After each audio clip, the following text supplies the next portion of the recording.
esta tarde fría, gélida, tremendo, en la ciudad de Buenos Aires, viene con noticias muy tristes, porque justamente era la semana pasada, ¿se acuerdan? Cuando analizábamos el balance de los primeros 6 meses de gestión que el gobierno había presentado en la legislatura porteña. Ese balance que presentó el jefe de gabinete, Grindetti, y uno de los ejes principales que planteaba ese jefe de gabinete era la implementación de un Estado policial, con la excusa de el orden y el respeto a la ley, ese Estado policial que en la ciudad de Buenos Aires y de manera muy alarmante viene descargando toda su brutalidad sobre las personas en situación de calle, sobre los manteros y sobre quienes ejercen el derecho a la protesta. En ese discurso, Grindetti puso mucho el énfasis en el orden del espacio público y la verdad que orgulloso estuvo anunciando el levante de las ranchadas, el levante de acampes, el desalojo de ferias y el traslado de las personas en situación de calle a los llamados centros de inclusión social, que como decimos siempre, estos centros de inclusión social fueron reiteradas veces declarados por la justicia como lugares en donde no se garantiza la dignidad habitacional. ¿Y por qué la verdad en este día frío y gélido las noticias son muy tristes? Porque en esta última semana de frío en la ciudad de Buenos Aires murieron 5 personas que se encontraban en situación de calle en el distrito más rico del país. Por eso ayer, justamente, distintas organizaciones sociales, entre ellas Proyecto 7, con la histórica consigna "La calle no es un lugar para vivir", hicieron un frazadazo en el Obelisco porteño exigiendo la emergencia de las personas en situación de calle y que se cumpla y se le dé presupuesto a la ley de la ciudad y a la ley nacional para las personas en situación de calle. Recordemos que el actual jefe de gobierno, que pasa muy desapercibido en el panorama nacional, hizo su campaña con eje en la criminalización de las personas que están en situación de calle. Hizo declaraciones brutales, seguro que las recuerdan, ¿sí? Del estilo: los cajeros se transformaron en monoambientes, los famosos operativos de, entre comillas, limpieza de las personas en situación de calle y las políticas represivas persiguiendo a quienes no tienen un techo. La verdad que son cada vez más repetidas en la ciudad de Buenos Aires. Y dicho esto, quienes tengan videos de episodios de estas características, les pedimos por favor que nos los compartan, porque estamos pensando en hacer una presentación en la justicia. Hay un dato que no es para nada menor y que es muy alarmante y que tiene que ver con el fallo de una jueza, de la jueza Natalia Oman. Esta jueza recientemente declaró nulas 125 detenciones y requisas a personas indigentes y cartoneros en la ciudad de Buenos Aires, realizadas por la policía de la ciudad. Esas 125 detenciones ilegales que hizo la policía porteña, la jueza las consideró arbitrarias. La verdad que esto es gravísimo. No solo no había motivos para requisar a estas 125 personas y para detenerlas, sino que además la policía y la Fiscalía porteña no acompañaron ninguna constancia de estas actuaciones. Todas estas detenciones se realizaron la segunda quincena del mes de junio, justo paradójicamente cuando empiezan las bajas temperaturas.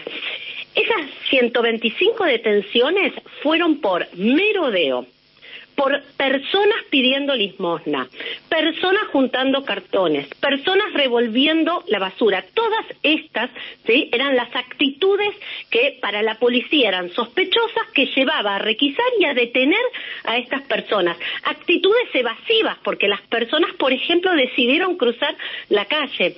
La mayoría de estas detenciones son a personas que están en situación de calle, y la verdad es que la gravedad de estos hechos es inédita en la historia de la ciudad. Ahora, por otro lado, mientras esto sucede, ese estado represivo sobre las personas que se encuentran en extrema situación de vulnerabilidad, ¿cuáles son las políticas habitacionales del gobierno? Bueno, la realidad es que ninguna.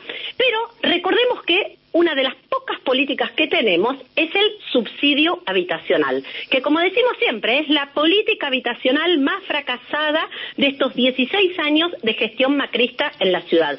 La propia justicia, en miles de fallos, le dijo al gobierno de la ciudad que la política habitacional era fracasada. Es más, hay entre 4.000 y 5.000 sentencias judiciales que dan cuenta que la política habitacional del subsidio habitacional es una política fracasada. Y el agravante de esta fracasada política habitacional es que el propio gobierno, además, es un incumplidor serial de las sentencias que lo obligan, por ejemplo, a actualizar los montos de esos subsidios. Contamos justamente un caso bastante emblemático en donde la perversión del gobierno porteño llega al extremo de preferir pagar las multas que le impone la justicia, actualizar el subsidio habitacional para que las familias puedan afrontar el pago de una pieza en un hotel. La verdad es que eso es absolutamente insólito. Bueno, lamentablemente estamos en esta situación en el distrito más rico de nuestro país y en este contexto en donde también hace poquito contábamos, ¿no?, los datos de la ciudad, una ciudad en donde la indigencia alcanza el 15%, en donde el 57%, es decir, casi el 60%, se encuentra en condición de indigencia, pobreza, vulnerabilidad o fragilidad, una ciudad en donde la indigencia se triplicó en los últimos 9 años y en donde la clase media tuvo una reducción brutal. En el 2015, contábamos la semana pasada, el 53% de las porteñas y los porteños pertenecían a la clase media y hoy solo el 37%. ¿Qué medidas tenemos frente a esta catástrofe social? Ninguna, absolutamente ninguna. Es decir, en realidad tenemos medidas, un Estado represivo para los sectores más vulnerables y mientras el hambre avanza en la ciudad, el gobierno lo que hace es ajustar la política alimentaria. Hablamos mucho de la política alimentaria nacional y muy poco de la política alimentaria en la ciudad. El gobierno de la ciudad, con 15% de indigencia, reduce el tamaño, la cantidad de raciones y además cierra los comedores comunitarios. La realidad es que en el distrito más rico del país, con un presupuesto que además todos los años se subejecuta, algo que también venimos denunciando hace tiempo, hay medidas concretas que pueden mitigar en el corto plazo esta tragedia, porque estamos frente a una tragedia. En primer lugar, lo que necesitamos es declarar la emergencia social y habitacional en la ciudad de Buenos Aires. Tenemos que, como en la pandemia, seguro lo recuerdan, realizar convenios con hoteles en condiciones dignas, por supuesto, para las personas que están en situación de calle. Durante la pandemia, quienes llegaban de viaje eran alojados en hoteles. Bueno, la verdad es que podemos reflotar esos convenios como para poder garantizarle a las personas que se encuentran en situación de calle, ¿sí?, condiciones habitacionales dignas. Incorporar la vianda de cena en las escuelas públicas. La verdad, con el 60% de la población en estado de fragilidad, vulnerabilidad, pobreza o indigencia, es urgente fortalecer las políticas alimentarias. Evita, en las escuelas es el punto, me parece que habría que primero reforzar, ¿no? Y hoy por hoy lo que está pasando es que le preguntan a los pibes, primero que no alcanzan las viandas que llegan a las escuelas, no alcanzan, y les preguntan a los pibes quién la va a solicitar y quién no. Y hay un tope. No pueden solicitarlas todos los pibes en el aula. No alcanzan. Y cuando llegan, a veces tienen que compartir el sándwich, porque hay compañeros que tienen hambre y no entraron en el listado y no los reabren los listados. Totalmente. Primero hay que tener certificado de pobreza para acceder a los comedores escolares.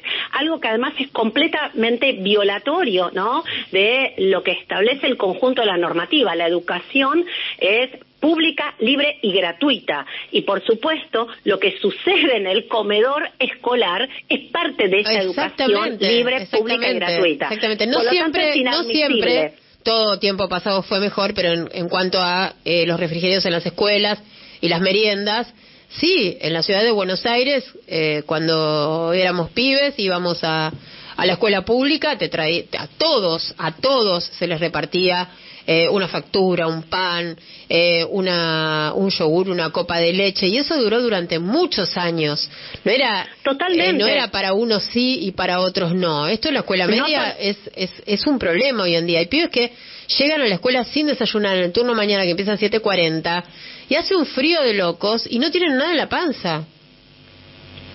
Es así, André, y la verdad es que en las escuelas porteñas, hasta no hace tantos años, se cocinaba. También. En las escuelas se cocinaba todos los días, sí, y todas las niñas y todos los niños almorzaban en las escuelas, recibían sus refrigerios.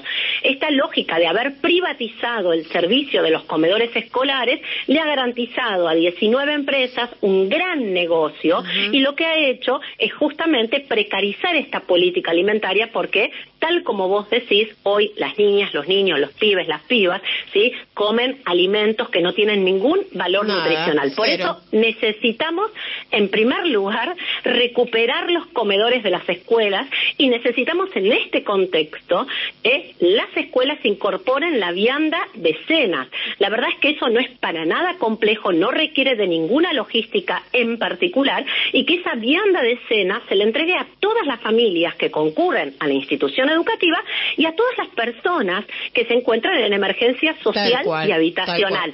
Esta medida es inmediata, es de corto plazo, y además a la Ciudad de Buenos Aires le sobra presupuesto para poder hacerla. Tenemos que además exigir que se elimine la incompatibilidad del programa Ciudadanía Porteña con la AUH. El único programa social que tiene la ciudad destinado a la compra de alimentos es Ciudadanía Porteña. Nación, en la gestión anterior, por suerte, eliminó la restricción y la incompatibilidad. Solo falta que Ciudad elimine la incompatibilidad para que podamos generalizar ese programa de Ciudadanía Porteña. Bueno, lamentablemente estas medidas, que son muy sencillas: realizar un catálogo de inmuebles que tiene el gobierno, frenar su venta y reconvertirlos en viviendas sociales.